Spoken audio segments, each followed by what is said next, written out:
ब्रह्मन धर्म अर्थ काम और मोक्ष की प्राप्ति के साधनों का, वाणिज्य दंड नीति शास्त्र श्रवण की विधि का, श्राद्ध की विधि का, पितृगणों की सृष्टि का, काल चक्र का, ग्रह नक्षत्र का, तारागण की स्थिति का, दान का, तपस्या का, इष्ट का, पूर्त का, इन सबका मैं रहस्य जानना चाहता हूं। निष्पाप मैत्रेय जी, धर्म के मूल कारण भगवान श्री कृष्ण है, तो कौन से आचरण से संतुष्ट होते हैं? भगवान श्री कृष्ण किन पर कृपा करते हैं? हे महात्मन, जो दीन वत्सल गुरुजन हैं, वो अपने समर्पित शिष्य को बिना पूछे सब कुछ बता देते हैं। इसलिए आप दया कीजिए, मैं आपका शिष्य हूं, आप हम पर कृपा करके वर्णन, क्योंकि ज्ञान की प्राप्ति शिष्यस्ते ही होती। भगवान तब तक गीता जी नहीं बोले जब तक अर्जुन ने शिष्यस्ते हम साधिमाम त्वाम प्रपन्न। महाराज, ये प्रलय कितने प्रकार का होता है, और जब भगवान योग निद्रा में शयन करते हैं तब कौन कौन से तत्व बाहर जागृत रहते हैं भगवान को जागृत करने के लिए। जीव का तत्व क्या है, परमेश्वर का स्वरूप क्या है, उपनिषद प्रतिपादित ज्ञान क्या है, गुरु कौन है, शिष्य कैसा है होना चाहिए, और गुरु शिष्य का पारस्परिक संबंध क्या है। महाराज, मैं तो माया मोह से ग्रसित जीव हूं, विदुर जी कह रहे हैं। देखो महापुरुषों में कितनी दैन्यता होती है। ब्रह्म प्राप्त महापुरुष परम धर्मराज के स्वरूप है। मेरी तो विचार दृष्टि नष्ट हो गई है, मैं अज्ञ हूं, आप मुझ दीन पर कृपा करें और जो मैंने प्रश्न किया उनका उत्तर दे। ऐसा कितनी दैन्यता होनी चाहिए प्रश्नकर्ता में। अगर एक जीव को भगवत प्राप्ति उपदेश देकर करा दे तो समस्त वेदों का अध्ययन, यज्ञ, तपस्या, दान, पुण्य कोई भी 16वें अंश के बराबर नहीं, उसके बराबर हो सकता। एक जीव को उपदेश करके भगवत प्राप्ति करा दे तो उसके बराबर कोई पुण्य नहीं त्रिभुवन में। सुखदेव जी कहते हैं, परीक्षित, जब महात्मा विदुर जी ने मैत्रेय जी से ऐसा प्रश्न किया तो वो मुस्कुरा करके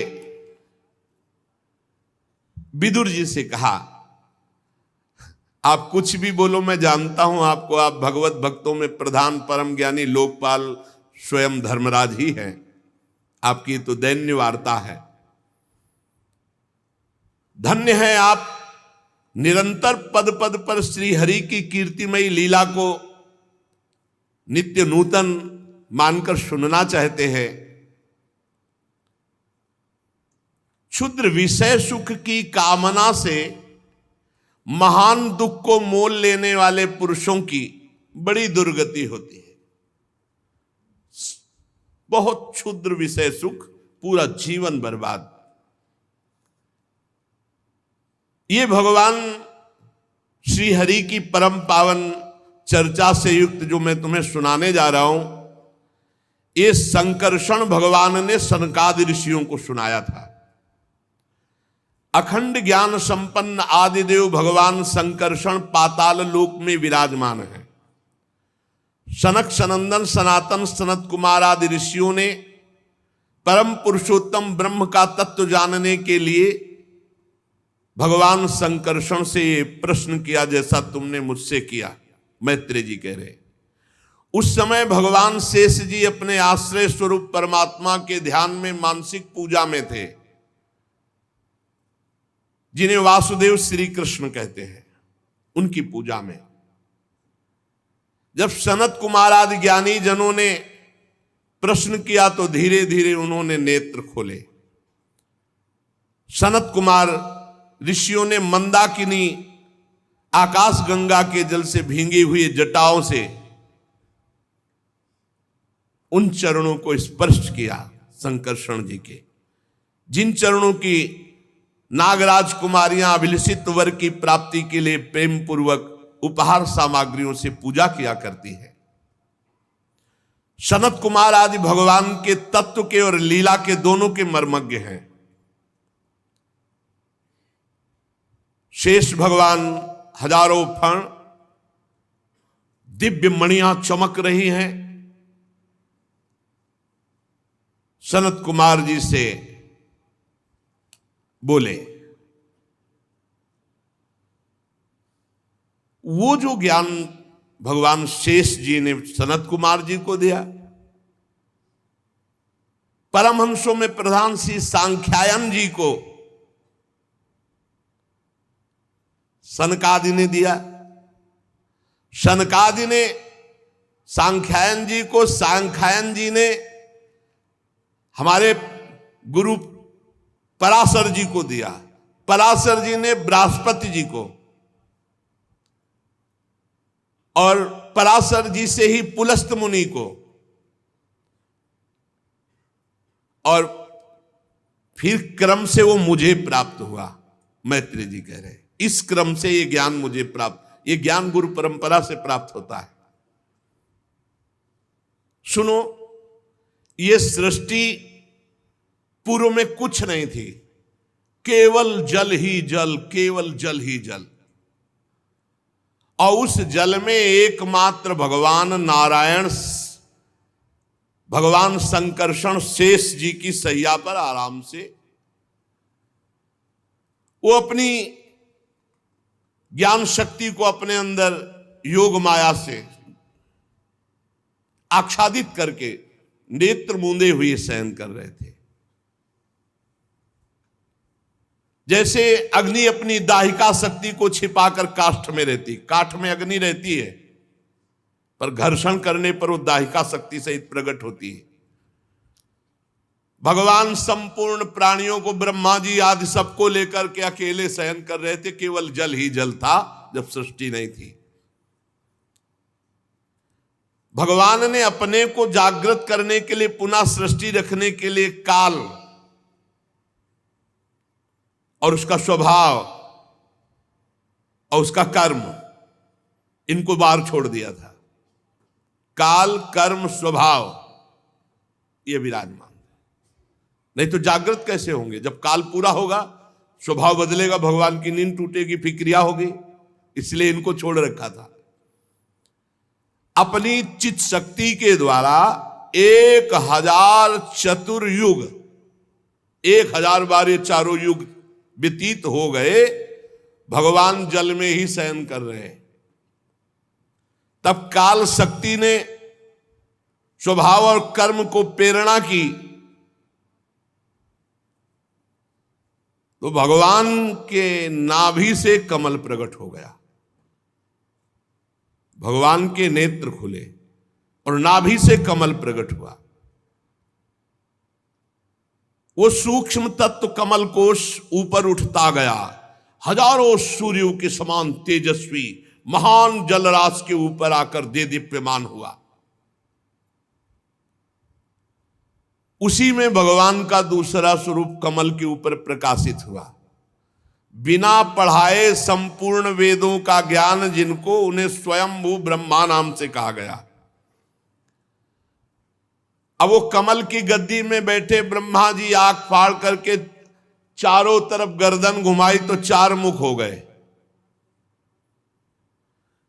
प्रलयकालीन जल के सिवा कुछ दिखाई ही नहीं दे रहा है, भारी तरंग मालाएं समुद्र की। आदिदेव जी ब्रह्मा ने विचार किया कि ये कमल का कहीं आधार तो होगा ही नीचे। कमल कर्णिका पर बैठा हुआ मैं कौन हूं और इस कमल का आधार का है, और ये जल किसने उत्पन्न किया? नीचे कोई आधार होना चाहिए। वो कमल नाल पकड़ के उतरे, खोजते खोजते हार गए, पर आधार ही नहीं मिला। 100 दिव्य वर्ष तक, दिव्य वर्ष, बहुत काल व्यतीत हो गया खोजते खोजते, लेकिन कहां से कमल उत्पन्न हुआ है आधार ही नहीं मिला। विफल मनोरथ होकर लौट आए और पुनः कमल में बैठ गए। ये प्राणवायु को रोक दिया, और चित्त को निसंकल्प करके समाधि में स्थित हो गए। दिव्य 100 वर्षों तक समाधि में रहे ब्रह्मा जी। तब जिसे कमल नाल पकड़कर खोज नहीं पाए थे, उसको अपने हृदय में देखा, प्रभु को अपने हृदय में देखा कि प्रलयकालीन जल में शेष जी की गौर वर्ण, भगवान जो शेष जी हैं वो गोरे रंग के हैं, काले नहीं है। श्याम वर्ण के ठाकुर जी लेटते हैं, गौर वर्ण के शेष जी का श्रीअंग वही तो गोरे लखनलाल और गोरे बलराम जी के रूप में है, शेष भगवान ही तो है। गौर विशाल विग्रह, अकेले भगवान पुरुषोत्तम लेटे हुए हैं। शेष जी के 10,000 फण हैं, कहीं 1000 फण का आता है, यहां 10,000 फण है। छत्र के समान फैले हुए, मस्तक पर बड़ी अद्भुत मणियां, चारों ओर का अंधकार उन मणियों से दूर हो रहा है। और भगवान श्याम शरीर की आभा से मरकतमणि पर्वत की शोभा को लज्जित करते हुए शयन किए हुए। उनकी कमर का पीतपट चमकते हुए मेघों की भांति, चमकते हुए मेघ श्याम रंग प्रभु का, और चमकती हुई बिजली की कांति जैसा पीतांबर। सिर पर सुशोभित सुवर्ण मुकुट, बनमाला, भुजदंड, बहुत ही विशाल अजान बाहु, और श्री विग्रह पूरे त्रिलोकी को घेर ले, ऐसा विशाल श्री विग्रह भगवान का जो शेष सैया पर है। परिमाण में लंबाई चौड़ाई त्रिलोकी, पूरी त्रिलोकी को घेरे। दिव्य वस्त्राभूषणों से सुशोभित पीतांबर आदि धारण किए, बड़ा कृपालुता झलक रही है। ऐसा दर्शन कर रहे हैं अपने हृदय में ब्रह्मा जी, अपने आधारभूत कमल के, जहां से कमल प्रकट हुआ है। सुंदर नासिका, अनुग्रह वर्षी भौहें, कानों में झिलमिलाते हुए कुंडल, बिंबा फल के समान लाल लाल अधर, मुस्कान, सबके चित्त को चुराने वाला मुखारविंद, मानो अभी सब कुछ दे डालेंगे ऐसी उदारता झलक रही है। प्रभु के गले में वेद रूप भंवरों से गुंजायमान माला, वेद ही भंवरे हैं, माला में जो सुगंध, तो मानो वेद ध्वनि कर रहे भौरे। किसी की पहुंच नहीं आपकी कृपा के बिना आप तक, किसी की पहुंच नहीं है। सुदर्शन चक्रादि भी दूर सेवा में खड़े रहते, जब तक आदेश नहीं होगा तब तक नजदीक नहीं जाएंगे, आसपास दूर घूमते रहते हैं। विश्व रचना करने वाले लोक विधाता ब्रह्मा जी ने भगवान के नाभ सरोवर को देखा, वहां से कमल, और कमल में अपने आप को देखा, ये सब हृदय में देख रहे हैं। ब्रह्मा जी अचिंत गति भगवान श्री हरि में चित्त लगाकर उन प्रभु की स्तुति करने लगे। बहुत उच्च कोटि की महामहिमा ज्ञान संपन्न स्तुति ब्रह्मा जी ने की। ब्रह्मा जी ने कहा, प्रभु आज बहुत समय के बाद मैं आपको जान सका हूं। कैसे दुर्भाग्य की बात है कि आप सबके हृदय में रहते पर देहधारी जीव आपको नहीं जान पा रहा। सबके हृदय में भगवान है, सबके अंतःकरण में भगवान विराजमान है।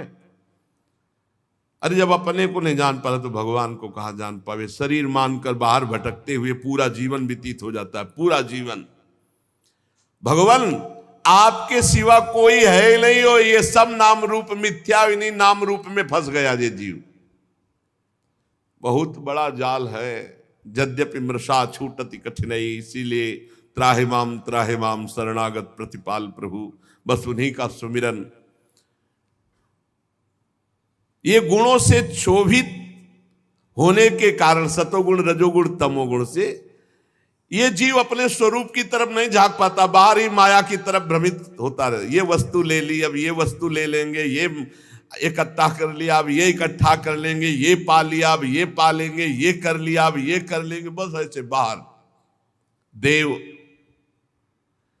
जब तक आपकी आराधना नहीं होती, आपकी कृपा नहीं होती, तब तक ये अज्ञान दूर नहीं होता। देखो प्रभु, मैं कितना प्रयास किया, लेकिन कमल कहां से प्रकट हुआ ये मैं नहीं जान पाया। और जब आपका भजन किया तो हृदय में ही प्रकाशित हो गया पूरा ज्ञान की कहां भगवान विराजमान है, उनके नाभि कमल, और उनके ऊपर मैं बैठा हुआ हूं कमल पर, ये मैं देख पाया। सैकड़ों वर्ष ढूंढता रहा, नहीं मिले। ये ढूंढने की जरूरत नहीं, बैठकर भजन करने की जरूरत, कहीं भागने की जरूरत नहीं। भजन करोगे हृदय में ही सब कुछ दिखाई देने लगेगा। हे परमात्मन, आप जो आनंद मात्र भेद रहित अखंड तेजो स्वरूप हैं, मैं आपको भिन्न नहीं समझता। जब ज्ञान होता है तो जानत तुम्हें तुम्हें हो जाए, भिन्न नहीं। इसलिए विश्व की रचना करने के लिए जो आपने मुझे प्रकट किया है, तो आप मुझे सामर्थ्य प्रदान कीजिए। हे विश्व कल्याण में मैं आपका उपासक हूं। आपने मेरे हित के लिए ये अपना स्वरूप दर्शन कराया, जो शेष में विराजमान भगवान श्री हरि का। पापात्मा जीव कभी नहीं सोच सकता, ऐसा विचार ही नहीं आ सकता कि मैं आपके दर्शन। पापी लोग तो आपके लिए भावना भी नहीं कर सकते। नाथ, मेरे स्वामी, जो लोग शास्त्र वेद रूपी वायु से लाई हुई आपके चरण रूप कमल कोश की गंध को, अर्थात भगवत भक्तों के मुख से आपकी लीला कथा को कर्णपुटों से ग्रहण करते रहते हैं, उनके हृदय में आप बिना बुलाए प्रकट हो जाते हैं। ये तो त्वदीय चरणाम्बुज कोश गंधम जिघ्नन्ति कर्ण विवरई श्रुतिवात नीतम। जो भगवत प्रेमी भगवान के चरणारविंद के आसक्त चित्त महात्मा है, इनके मुख से जो भगवत चर्चा निकलती रहती, शास्त्र वेदों का सार, उसको जो लोग अपने कर्णपुटों से श्रवण करते रहते हैं, तो बिना बुलाए भगवान उनके हृदय में प्रकाशित हो जाते हैं, कभी उनके हृदय से दूर नहीं होते। भक्त्याग्रहित चरणया परयाच तेषाम, वो भक्ति रूपी पराभक्ति रूपी डोरी से आपके चरणों को बांध लेते हैं।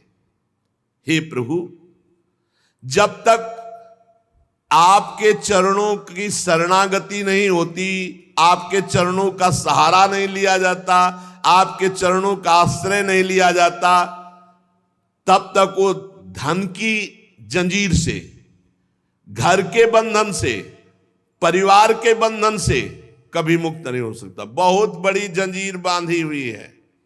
लोक ऐषणा, पुत्र ऐषणा, वित्त ऐषणा, ये जंजीरें हैं, ये तभी तक रहती हैं जब तक भगवान का जीव नहीं हो जाता। तावत भयम द्रविण गेह सुहन निमित्तम, फिर उसको परिणाम क्या मिलता है? शोका स्पृहा परिभवो विपुलश्च लोभा।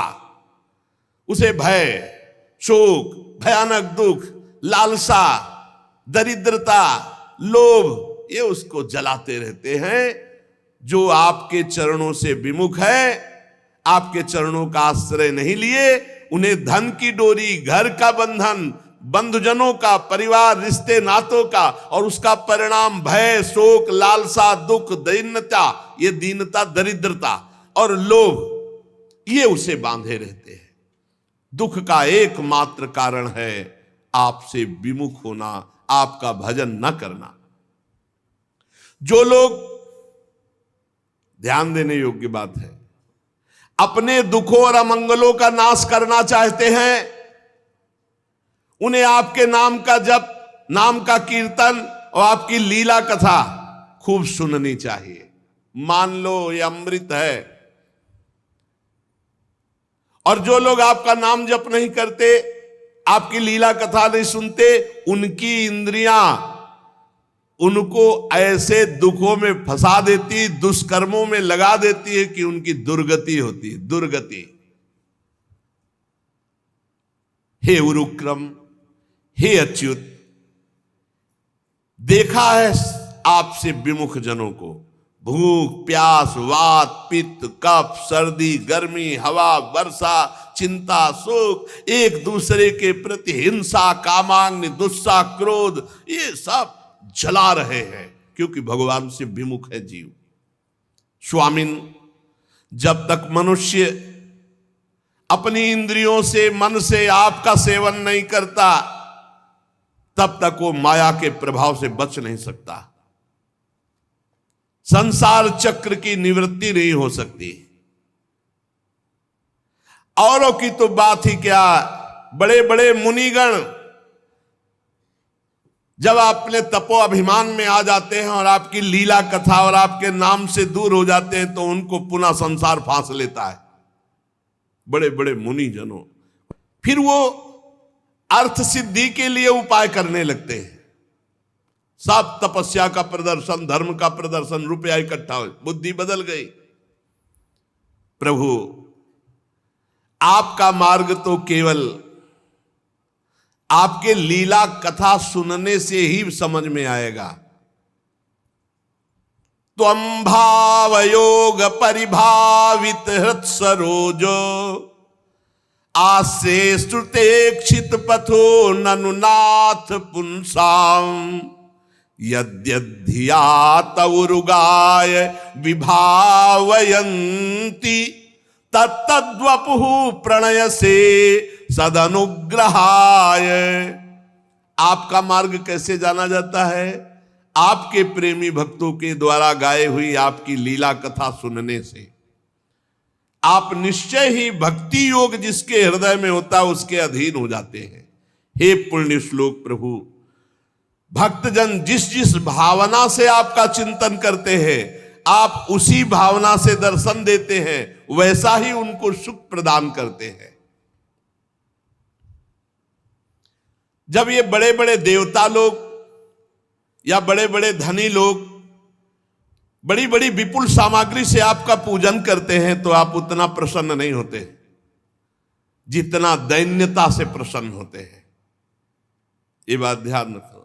धर्म की कमाई और दीन भाव, और दीन भाव में एक रोटी और नमक भी भगवान को ऐसे करके, उतने में प्रभु प्रसन्न हो जाएंगे। पत्रम पुष्पम फलम तोयम ये में भक्त्या, भक्ति भाव से भर करके एक चुल्लू जल, एक फूल, एक पत्ता, एक कोई फल, इतने में मेरे प्रभु प्रसन्न हो जाते हैं। जो दूसरों का हित करता है, भगवान उससे बहुत जल्दी प्रसन्न होते हैं। जो कर्म आपको अर्पण कर दिया जाता है वो अक्षय और अविनाशी हो जाता है। इसीलिए कहते हैं हर कर्म भगवान को अर्पित करो। दान, यज्ञ, कठिन तपस्या, व्रतादि, इनके द्वारा आपकी प्रसन्नता प्राप्त करना कठिन है। दूसरों का हित करो, खूब नाम जप करो, भगवान की लीला कथा सुनो, हर कर्म भगवान को समर्पित करो, इससे आप प्रसन्न होते हैं। यज्ञ किया, अभिमान है मैं बहुत यज्ञ करता, दान दिया मैंने इतना दान दिया, कठिन तपस्या मैंने तपस्या, मैं ऐसा व्रती, मैं फलाहारी, भगवान प्रसन्न होने वाले नहीं। हर कर्म भगवान को समर्पित करके दैन्य, इसी से भगवान प्रसन्न होते हैं। जब आप प्रसन्न होते हैं तो उसके अंदर ज्ञान प्रकट होता है।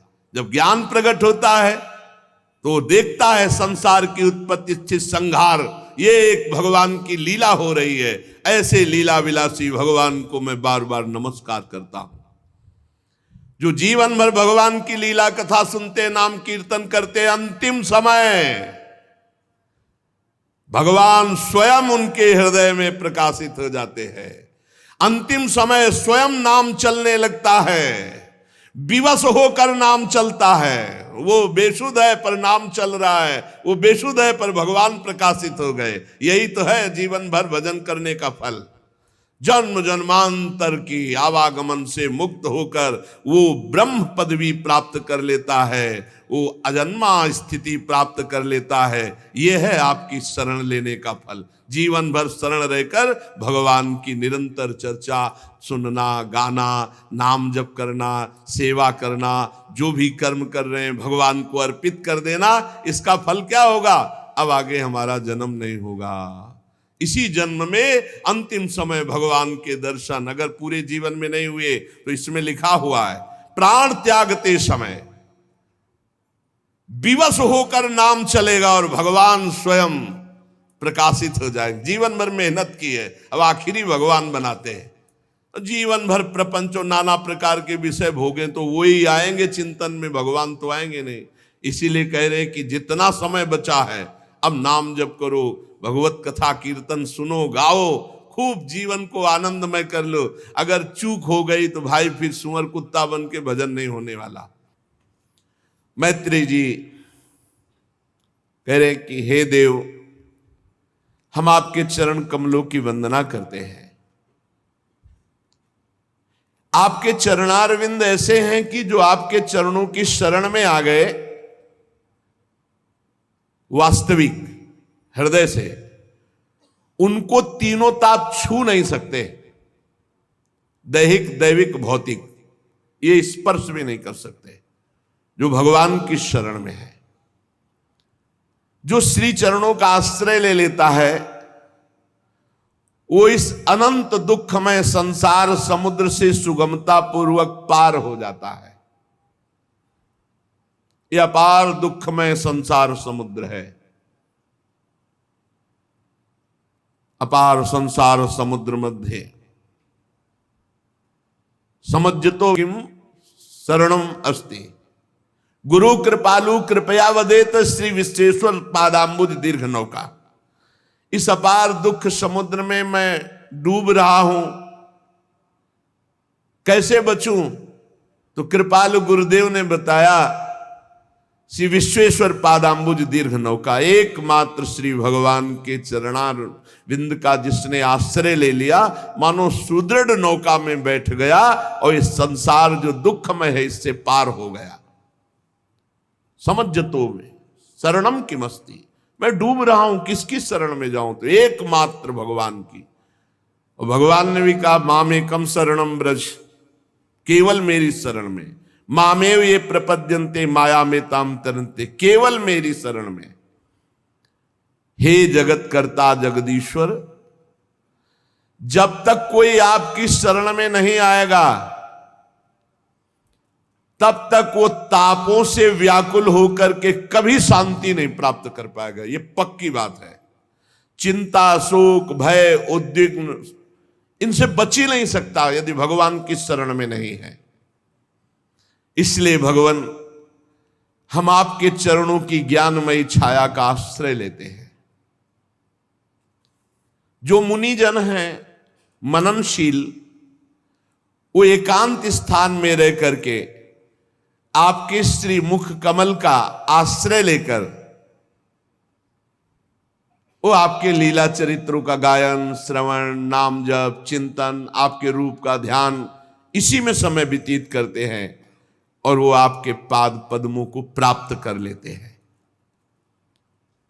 प्रभु, हम आपके चरण कमलों की उस चौकी को प्रणाम करते हैं जिसको प्रणाम मात्र से हृदय पावन होता है। भगवत दंडवत मात्र से हृदय पावन होता है। ये जो काफी समय पहले प्रार्थना की थी आप सब साधकों से कि नियम पूर्वक रोज इष्ट की दंडवत लगाओ। 11, 21, 51, 108 जितनी सामर्थ्य है, जो साधक स्त्री शरीर में है वो पंचांग लगावें, जो साधक पुरुष शरीर में वो साष्टांग लगा सकते हैं। 11 बार मंत्र जपते हुए उठो, 11 बार प्रणाम, 11 दंडवत, 21 दंडवत, 51 दंडवत, 108 दंड, देखो करके ये हमारे गुरुजन महापुरुष जन नित्य करते थे। हमने 10 वर्ष देखा है सेवा में, नित्य नियम पूर्वक दंडवत। वयोवृद्ध बाबा श्रीधर जी को भी देखा है, नित्य दंडवत, नित्य परिक्रमा मार्ग में। नियम में बड़ी सामर्थ्य है। जो नियम गुरुजनों के द्वारा दिया जाए आजीवन करना चाहिए जब तक सामर्थ्य हो। तो नियम में बड़ी सामर्थ्य है। नियम पूर्वक गिरिराज जी की परिक्रमा लगाते थे पूज्य श्री सनातन गोस्वामी जी।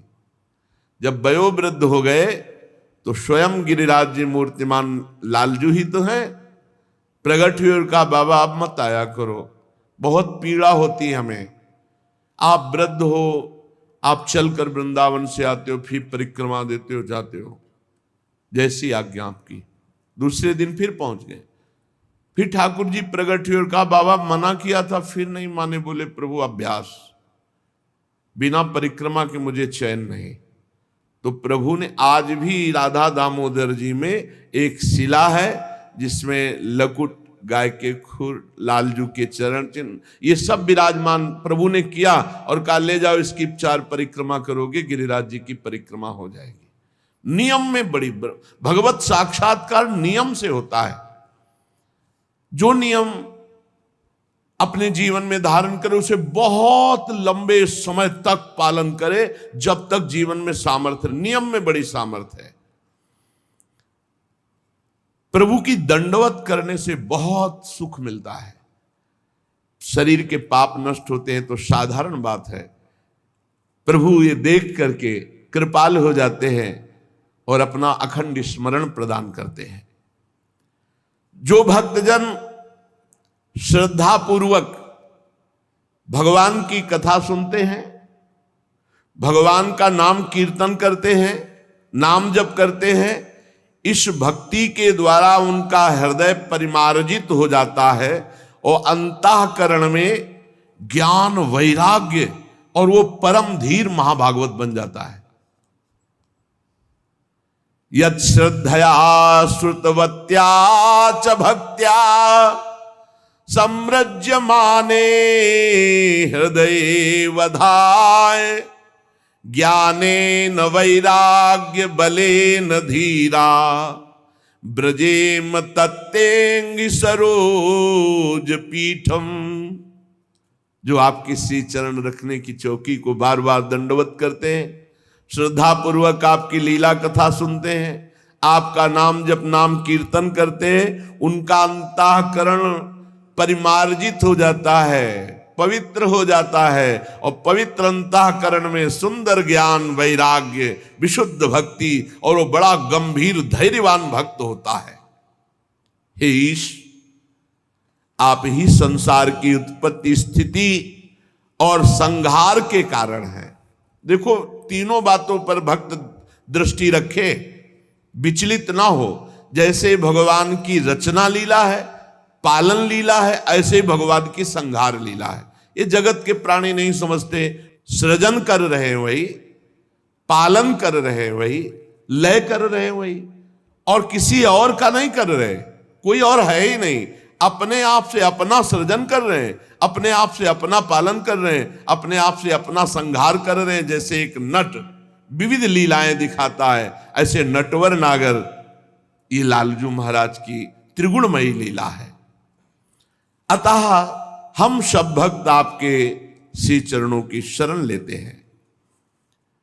जो अनन्य भाव से केवल आपका स्मरण पकड़ लेता है, आप उसे अभय कर देते हैं। केवल स्मरण, रात दिन स्मरण चल रहा, अभय कर देते हैं। ये जो पुरुष आपके भजन से विमुख हैं वो शरीर आसक्त हो जाते हैं। भगवत विमुख की पहचान देहाभिमान, मैं पुरुष, मैं स्त्री, इसमें आसक्त हो जाना। शरीर में आसक्ति सब आसक्तियों को प्रकट कर देती है। मकान की आसक्ति, रिश्तेदारों की आसक्ति, संबंधियों की, माता पिता, भाई बंधु, पुत्र पत्नी, नाना प्रकार की भोग सामग्री की आसक्ति, मूल है देहाभिमान। अब ये तुच्छ पदार्थों में इतना अहंकार कर लेते हैं, पूछो मत। गाड़ी में अहंकार, घर में अहंकार, बैंक बैलेंस में अहंकार, रूप में अहंकार, परिवार का अहंकार, बल का अहंकार। अहंकार की मोटी मोटी रस्सियां उसी में अपने को बांध लिए। ममता का दृढ़ दुराग्रह है। वो आप अंतर्यामी उनके हृदय में बैठे हैं, पर वो आपसे बहुत दूर विमुख रहते हैं। हे परम यशस्वी परमात्मा, जो इंद्रियों के विषयों में सुख भोग रहे हैं, जिनका मन सदैव बाहर पाप कर्म में भटकता है, वो कभी आपके भक्तों का दर्शन, उनका संग या भजन कभी नहीं कर सकते। जो पै दुष्ट हृदय सोई होई, मोरे सन्मुख आव की सोई। पापवंत कर सहज स्वभाव, भजन मोर ते भाव न काओ। हे यशस्वी परमात्मा, जो इंद्रियों के भोगों में सुख ले रहे हैं, जो मन को बाहर दौड़ाकर पाप कर्म कर रहे हैं, वो कभी संत संग, कभी भजन, ये सब नहीं। ऐसे लोगों की दुर्गति ही दुर्गति है। हे देव, हम तो आपकी कथा का पान करके उमड़ी हुई भक्ति के कारण अंतःकरण जो निर्मल हो गया, तो वैराग्य का सार आत्मज्ञान प्राप्त करके तृप्त है। हमें कुछ नहीं चाहिए। ये दूसरे पुरुष जो संसार में माया में फंसकर आपसे विमुख हैं, उनके लिए हमें चिंता है। मैत्रेय जी इस प्रकार भगवान की स्तुति की, तो विदुर जी महाराज ने प्रश्न किया, ब्रह्मन, आप शुद्ध बोध स्वरूप महात्मा, बहुत उच्च कोटि की ज्ञान अवस्था है श्री मैत्रेय जी की। शास्त्रों में जब पढ़ा महाभारत, बड़ी उच्च कोटि की अवस्था के महापुरुष हैं मैत्रेय जी। आप निर्विकार हैं और आपकी निर्गुण अवस्था में स्थिति भी है, पर आप भगवान के लीलाओं का गायन करते हैं, भगवान से प्रीति भी करते हैं। मैंने सुना कि भगवान बालकवत सृष्टि की रचना करते हैं खेल खेल में। तो महाराज, बालक में तो कामना खेल की होती है, बालक में खेल की कामना होती है, दूसरे के साथ खेलने की इच्छा रहती है, तब वो खेलने का प्रयत्न करता है। लेकिन परमात्मा में तो वो नित्य तृप्त है, पूर्ण काम है, असंग है। क्रीड़ा के लिए संकल्प कैसे बन सकता है? एको हम बहुश्यामा, इच्छा कैसे हो सकती है? ये इच्छा कैसे हुई? बालक में तो कामना होती, प्रभु तो पूर्ण काम है, उनमें कामना कैसे हो गई? भगवान ने अपनी गुणमयी माया से जगत की रचना की है, इसी से वे इसका पालन करते हैं, फिर इसी से इसका संहार करते हैं। ये दिमाग में बैठ जाना चाहिए कि संहार उन्हीं के द्वारा हो रहा है। ये लीला है उनकी। जो भक्त इस विषय को जान जाता है, वो ऐसे सुखी दुखी नहीं होता जैसे आप पूरी फिल्म देखे सिनेमा में, और न जाने कितनी मार काट और सब, इसके बाद आप बाहर निकलते हैं तो आपको कोई शोक और हर्ष नहीं होता, क्योंकि आपको पता था मनोरंजन करने गए थे, यहां सत्य कुछ नहीं था, सब बनावटी था। बिल्कुल ऐसे ही सत्य बात समझ लो, महादेव जी कह रहे हैं, उमा कहो मैं अनुभव अपना, और सत हरि भजन जगत सब सपना। जीव अविनाशी, इसे कोई मार नहीं सकता, न मृत्यु न काल, कोई नहीं मार सकता। नयनम छिन्नन्ति शस्त्राणि नयनम दहति पावका, न चैनम क्लेदयन्त्यापो न शोषयति मारुता, न वायवास्त्र न अग्न्यास्त्र न वारुणास्त्र, इनकी ताकत नहीं दिव्यास्त्रों की छू सके किसको? जो मैं है। चलो वो नहीं मरा, फिर मरा क्या? बोले शरीर नहीं, ये भी नहीं मरा। अग्नि तत्व में चला गया, वायु तत्व वायु तत्व में, जल तत्व जल तत्व में, पृथ्वी तत्व में, आकाश तत्व। कौन मरा? आकृति भर बिगड़ गई, बस परिवर्तन भर हो गया, अपने अपने तत्व में मिल गए। मरा कौन? कुछ नहीं, ब्रह्म। जा सुकृपा सब भ्रम मिट जाई, गिर जा सोई कृपालु रघुराई। ये संहार लीला के लिए तैयार रहो। ये तैयार इसलिए नहीं है कि ममता शक्ति कर बैठे शरीर से, घर से, रिश्ते नातों से। अब लगता है जब मरेंगे तो सब छूटेगा। तो तुम्हारा था कब? तुम्ही ने तो पकड़ा है, उसी का दंड भोगो। अभी होश में हो तो सबको भगवान मान करके ममता भगवान के चरणों में समर्पित कर दो। नाथ सकल संपदा तुम्हारी, मैं सेवक समेत सुत नारी। प्रभु जिनके ज्ञान देश काल अथवा अवस्था से अपने आप या किसी दूसरे निमित्त से कभी लोप नहीं होता, वो आप हैं और आपके सिद्ध भक्त हैं। किसी अवस्था में ज्ञान का लोप नहीं होता। दुर्भाग्य है कि ये कर्मों में फंसे हुए जीव आपसे विमुख है। दुर्भाग्य है इनका जो भगवान से विमुख है। ये अज्ञान संकट में पड़ के दुख ही दुख भोगते चले जा रहे हैं। इस मोह की बलिहारी जो बड़े बड़ों को फंसाकर मिट्टी में मिला रही है, बड़े बड़ों को। अरे बुद्धि भ्रष्ट हो जाए, भजन न करे तो क्या नहीं कर सकती, और बुद्धि भगवान में स्थित हो जाए तो क्या नहीं कर सकती। जब ऐसा तत्वज्ञानी विदुर जी महाराज ने प्रश्न किया तो मैत्रेय जी मुस्कुराते हुए भगवान का मधुर स्मरण करते हुए कहा, विदुर जी, आत्मा मुक्त स्वरूप था, है। ये मुक्त स्वरूप भोगों की दीनता और शरीर संबंधी प्रियता में बंध गया है। यही बंधन है। माया का बंधन क्या है? बोले भोगों की, सुख की दीनता, ये भोग भोगने को मिल जाए, और प्रिय शरीर और शरीर के प्रिय संबंधी, यही बंधन है।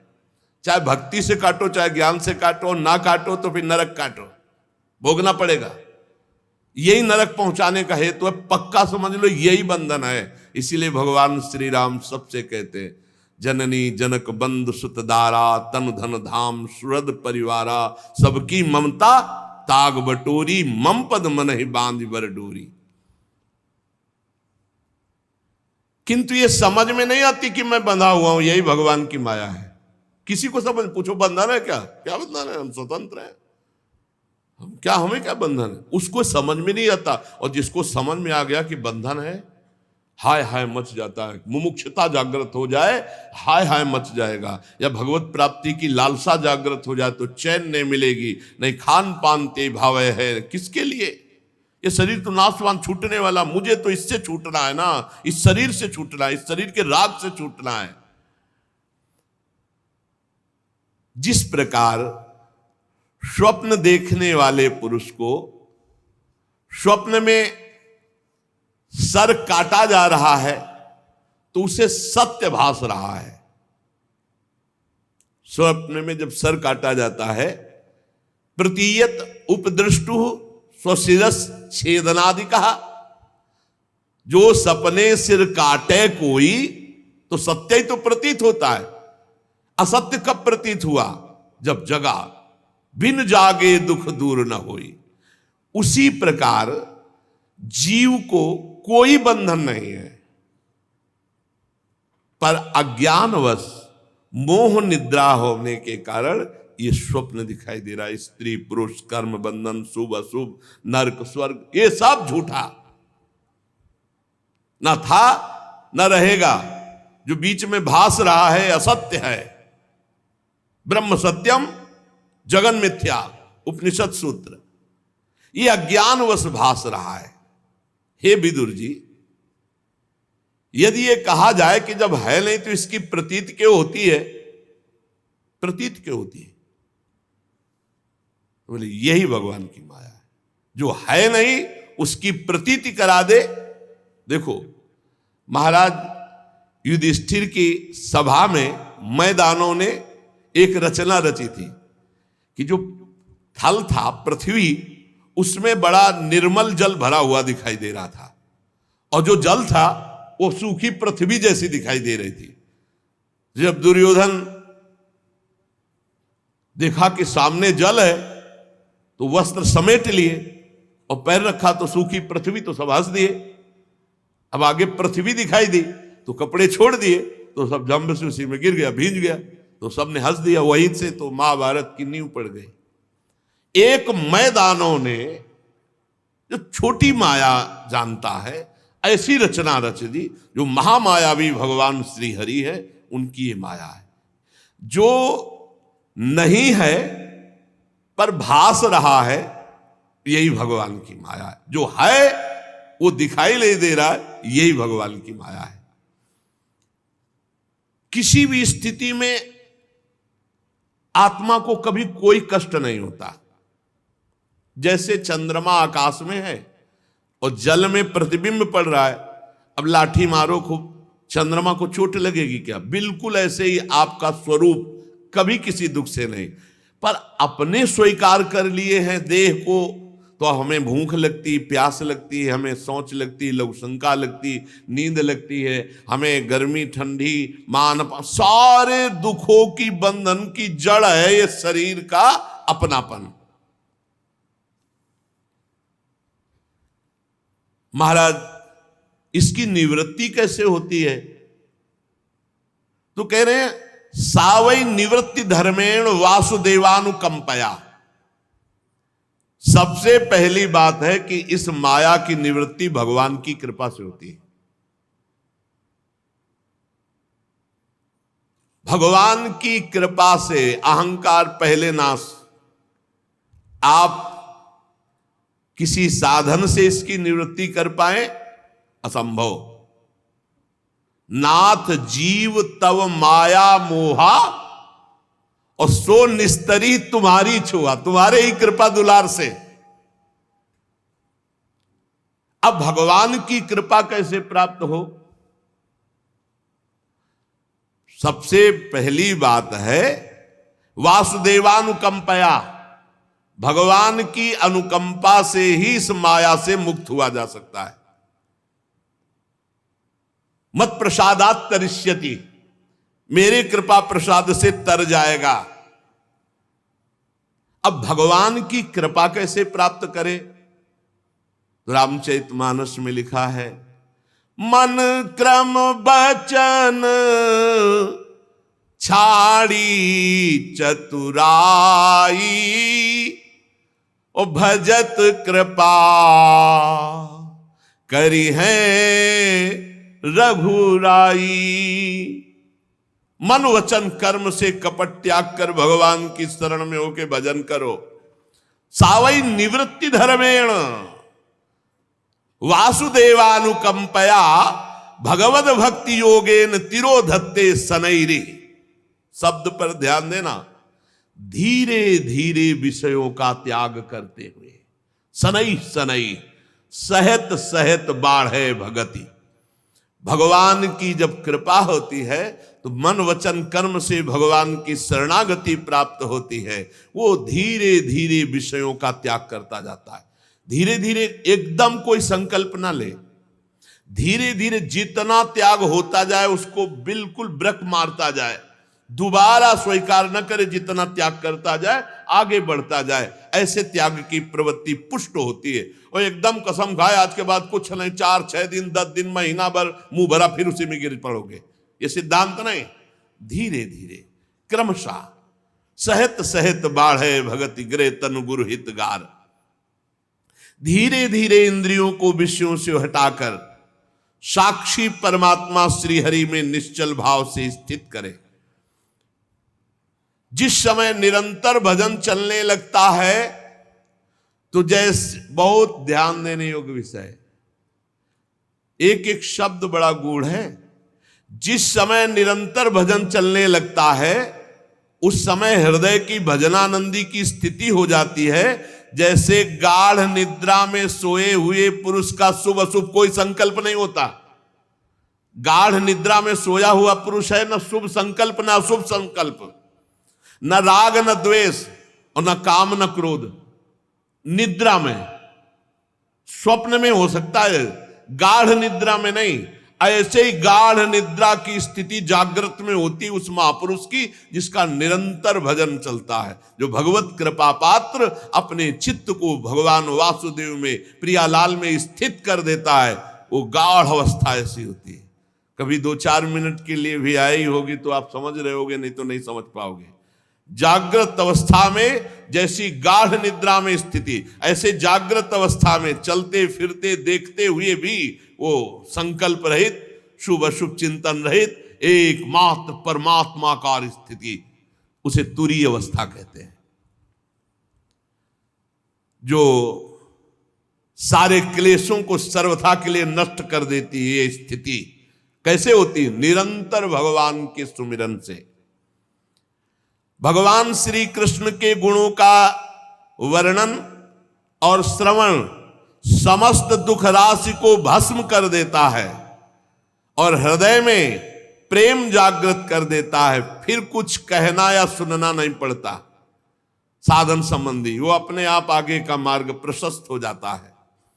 विदुर जी ने कहा, भगवान आपके युक्ति युक्त वचनों की तलवार से मेरे संदेह छिन्न भिन्न हो गए। अब मेरा चित्त भगवान की स्वतंत्रता और जीव की परतंत्रता को खूब अच्छी तरह समझ रहा है।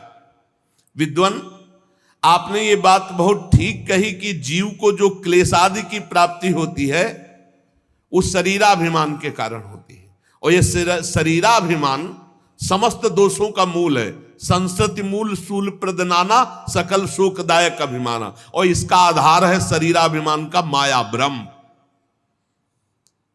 क्लेश मिथ्या निर्मूल, मिथ्या निर्मूल क्लेश, क्योंकि इस विश्व को फंसाने वाली माया के अतिरिक्त और कोई नहीं है। महाराज, मैं देख रहा हूं इस संसार में 2 प्रकार के लोग सुखी हैं। एक तो पागल, पागल है ही तो उसको क्या सुख दुख का मतलब, और दूसरा ब्रह्मबोध संपन्न। ये बीच वाले सब दुखी है, जो कुछ ज्ञान कुछ अज्ञान, ये सब दुखी है।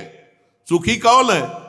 जो एकदम कनेक्शन खत्म, फुटपाथ में बैठा है तो कबाड़ बटोर रहा है तो वो मस्त है, और या जो भगवत प्राप्त है वो मस्त है। बीच वाले ही सब, बीच की श्रेणी के जितने मंजरेड हो, ये सब बड़े संशयापन्न और दुखी हैं, दुख ही दुख भोगते हैं। या तो भगवत प्राप्त ब्रह्मबोध महापुरुष, और या एकदम कनेक्शन खत्म पागल, ना अपने शरीर से कनेक्शन है ना संसार से। मनाया धुन्ना उठा लिया, मनाया कुल्लड़ उठा लिया, मनाया फुटपाथ में बैठे, जो देखो ना उनके, हम तो काशी में देखा है कई ऐसे अवधूत महापुरुष और कई ऐसे कनेक्शन है, किसी से कनेक्शन नहीं। कुल्लड़ उनके ऊपर चाय का मार रहे हैं लोग, हंस रहे, मस्त है, उनको कोई फर्क नहीं।